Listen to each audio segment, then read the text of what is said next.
जी नाज़रीन, ख़बर शामिल करे रहिया आहियूं गंबट, जिते खोड़ा शहर जे ख्वाजा मोहल्ला जो रहवासी यार मोहम्मद ख्वाजा पंहिंजूं मेहूं विझारण लाइ अबुलवाह ते काहे वञी रहियो हो त ओचितो ख्वाजा मोहल्ला में रोड किनारे मौजूद पब्लिक हेल्थ डिस्पोज़ल गंदे पाणी जी नेकाल वारे खूह के चौदीवारूं न हुजण करे हिक भलोड़ में खूह में किरी पई।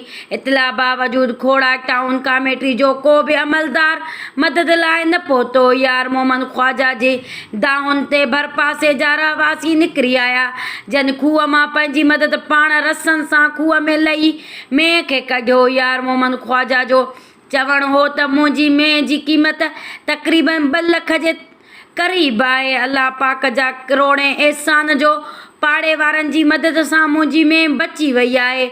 इलाइक़े वासियुनि DC Khairpur SAD M Gambat खां घुर कई आहे त फौरी तौर ख्वाजा मोहल्ला खोड़ा जे पब्लिक हेल्थ डिस्पोज़ल वारे खूह खे चौदीवारी ॾियारे इलाइक़े वासियुनि खे वधीक नुक़सान खां बचायो वञे।